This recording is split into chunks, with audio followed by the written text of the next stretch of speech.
Actually, amo siyang declare, no, officially as adopted son of Mabinay, no, kay of course, tungod sa iyang contribution na nahimo since yan himo na congressman first day until now, no, nakita namo na transform jud, no, ang ato na lungsod pinagi sa among maayong partnership, no.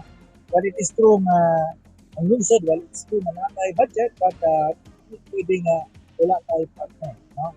So that since nagtungko siya until sa iyang remaining days, no, very substantial ang iyang contribute sa Mabinay.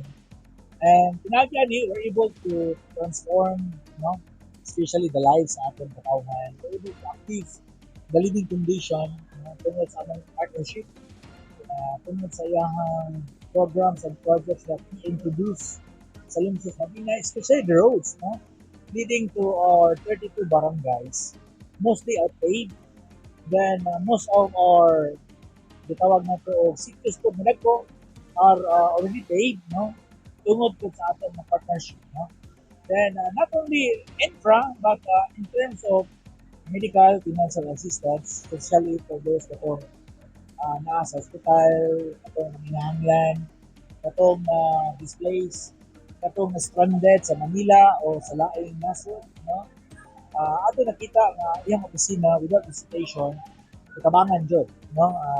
Walay lantaw-lantaw mapartido madili, no. Gitabangan jud sa opisina ni Kong, no. So to make it short, grabe ang iyang contribution sa Mabinay. So amo siyang gitagaag honorary recognition, no, making him as our adopted son sa ato nga lungsod sa Mabinay. Aksyon! Balita!